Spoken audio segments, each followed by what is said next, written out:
पाळलेला कुत्रा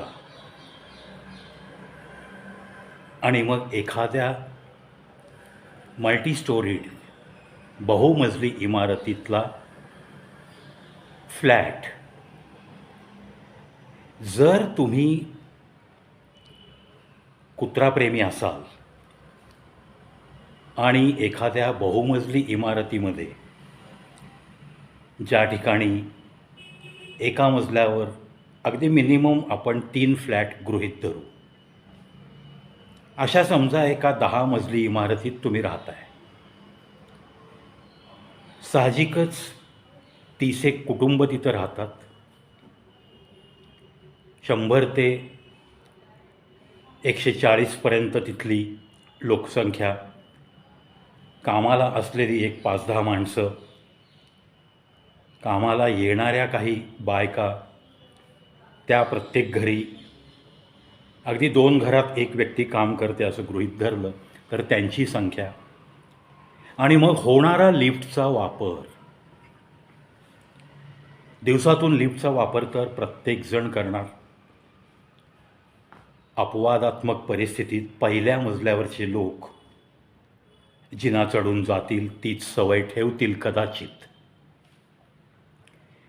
आणि मग तुम्हाला जर हौस असेल की नाही, आय एम डॉग लवर,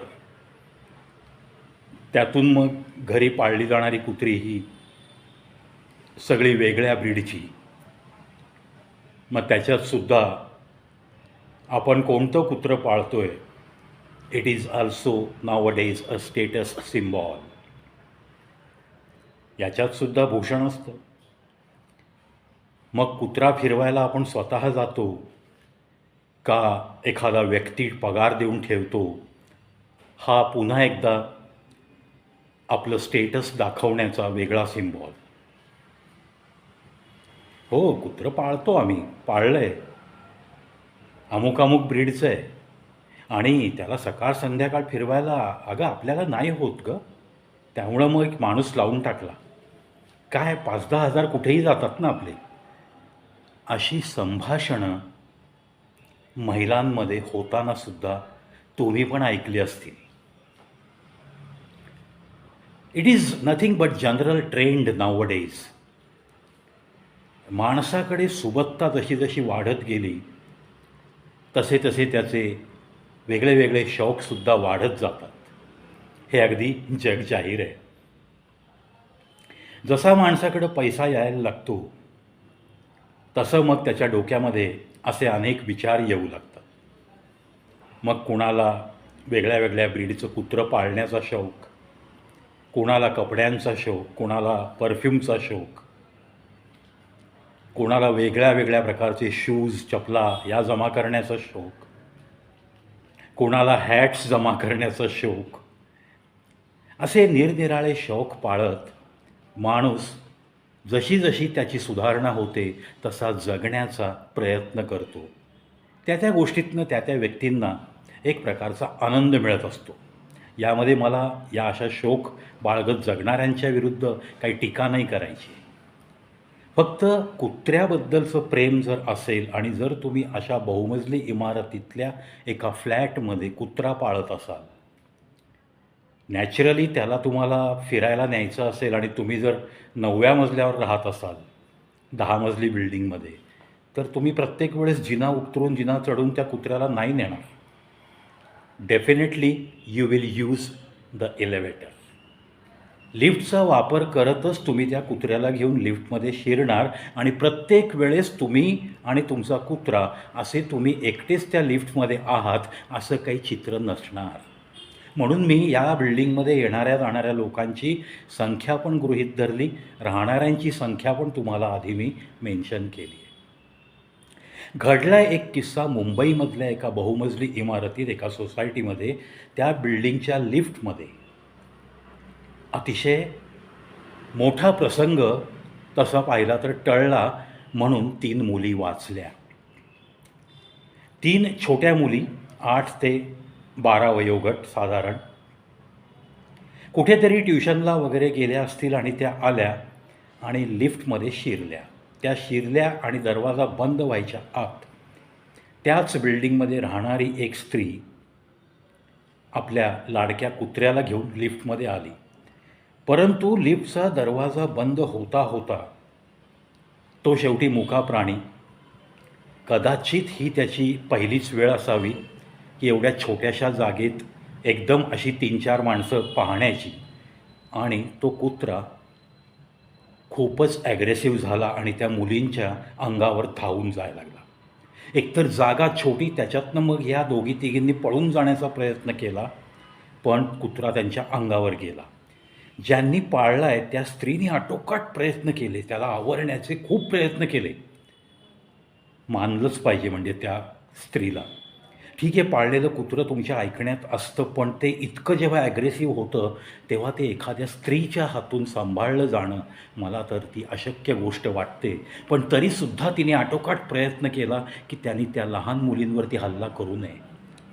असं करता करता त्या तिघी मुली परत आत आल्या. कुत्रं तर एकदम बावचळून गेलेलं. ती मालकीण त्याला सांभाळते आणि तेवढ्यात कुत्र्याचं थोडं दुर्लक्ष झाल्याचं लक्षात आल्याने 2 मुली बाहेर पडल्या. तिसरी पुन्हा आतमध्ये अडकली. तिला बघून तो पुन्हा ॲग्रेसिव्ह झाला कुत्रा आणि तिच्या अंगावर जाऊ लागला. कसा बसा त्या मालकिणीने त्या कुत्र्याला शांत करायचा प्रयत्न केला आणि त्या मुलीने लिफ्टच्या बाहेर उडी मारली. ती उडी मारताना तिचा मोबाईल पडला आणि तो परत मोबाईलचा हँडसेट देण्यासाठी ही बाई त्या कुत्र्याचा घेऊन त्या लिफ्टच्या दरवाजात अशी वाकली मोबाईलचा हँडसेट घेण्यासाठी, त्या मुलीला तो हँडसेट परत करण्यासाठी. तरीसुद्धा तो कुत्रा ॲग्रेसिव्हच होता. त्याने पुन्हा एकदा त्या मुलीवर हल्ला करण्याचा प्रयत्न केला. घटना कुठल्याही अपार्टमेंटमधल्या कोणत्याही लिफ्टमध्ये अशी घडू शकते. ही घटना म्हणजे एक इशारा आहे. बहुमजली इमारतीत राहणाऱ्या, सोसायटीमध्ये राहणाऱ्या अशा सर्व सभासदांना हा एक इशारा आहे की पाळीव कुत्र्यांच्या बाबतीत, पाळीव प्राण्यांना लिफ्टमधून नेताना काही अशी कडक नियमावली करायची का? आता नियमावली कडक म्हणजे काय करणार तुम्ही? प्रत्येक वेळेस तिला, त्या कुत्रा किंवा मांजर ओनरला तुम्ही काय एकट्याला लिफ्टमध्ये सोडणार, बाकीच्यांनी वाट बघायची? मग बाकीच्यांना घाई असेल तर त्यांनी काय करायचं? अशी नियमावली काही बनवणं तसं पाहिलं तर थोडंसं जिकिरीचं होणारं काम आहे. म्हणून आत्ता या मालकिणीला कुत्रा आटोक्यात आला थोडा. तिने खूप प्रयत्न करून त्याला धरलं. त्या 3 मुली त्या कुत्रा चावण्यापासून वाचल्या. कदाचित हे चावल्यानंतर आजार जर विकोपाला गेला, रेबीज जर तुमच्या रक्ताच्या पेशींमध्ये गेला तर देर इज नो रेमेडी. माणसाचा जीव जाऊ शकतो रेबीजमुळं, हे जग जाहीर आहे. त्याच्यावर अजून काहीही संशोधन झालेलं नाही.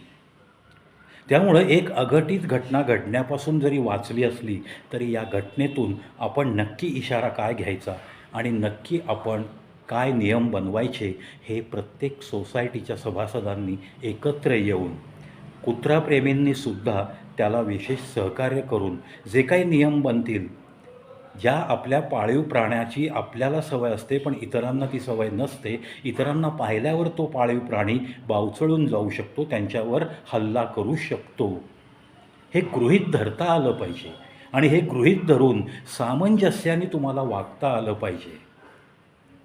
तुम्हालाच नाही, तुम्ही जर एखादा केअरटेकर ठेवला असेल तुमचं कुत्रं पाळायला, मांजर पाळायला, त्यांना फिरवायला, तर त्या केअरटेकरलासुद्धा हे सगळे नियम समजावून सांगता आले पाहिजेत. त्यानेसुद्धा नको ती दादागिरी त्या लिफ्टपाशी येताना केली नाही पाहिजे. शक्यतो लिफ्टमधनं पाळीव प्राण्यांना घेणारा व्यक्ती हा एकटाच त्याने लिफ्टमधनं प्रवास करावा असाच नियम बनवावा लागेल. त्याच्याशिवाय गत्यंतर नाही. नाहीतर मग अशी काहीतरी एखादी अघटित घटना नक्की घडू शकते. प्राण्यांच्या सायकोलॉजीचा, जरी कुत्रा हा प्रेमळ प्राणी असला, जरी खूप ऑनेस्ट असला, मालकाशी खूप इमानाने वागणारा असला, तरी पण तो इतरांसाठी घातक ठरू शकतो. आणि इतरांसाठीच नाही, ज्यांनी पाळलं आहे त्यांनासुद्धा ही पाळीव कुत्री अक्षरशः चेहरा फाडण्यापर्यंत चावली आहेत.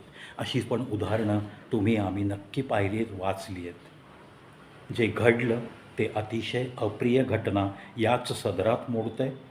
ज्या 3 मुली वाचल्या त्यांचं मी अभिनंदन करतो. त्या कुत्रा पाळणाऱ्या स्त्रीने जो काही कंट्रोल केला आहे त्याला जे काही तिने आवरण्याचा आटोकाट प्रयत्न करून त्या 3 मुलींना वाचवलं आहे, म्हणून त्या मालकीणबाईंचं पण मी अभिनंदन करतो. परंतु या घटनेतनं जो काही इशारा मिळायचा आहे तो मिळाला आहे. त्यामुळं सोशल अवेअरनेस कॅटेगरीत समाजाने कसं जागरूक राहिलं पाहिजे याबाबतीत, यासाठीच हा थोडासा एक व्हिडिओद्वारे तुमच्या मनापर्यंत ही घटना पोहोचवण्याचा हा प्रयत्न. जास्तीत जास्त लोकांना, जास्तीत जास्त अपार्टमेंट्समध्ये हा व्हिडिओ शेअर करा. कारण एखाद्या व्हिडिओने एखादी घटना ऐकून काय काळजी घ्यायची याच्यातून जर काही रेबीज होण्यापासून 10-20 मंडळी जरी वाचली तरी आपण धन्य झालो. आपलं ते कर्तव्य समजा आणि आवडलेली गोष्ट सोशल अवेअरनेस कॅटेगरीतले व्हिडिओ, मग तो अन्न भेसळ असो किंवा अशा पद्धतीचे कोणतेही व्हिडिओ असोत, ते एकमेकांमध्ये मित्रमैत्रिणींमध्ये शेअर करायला विसरू नका मित्रांनो. पाहत राहा, ऐकत राहा कविप्रवीज show YouTube channel, the only unique channel with 9737 videos.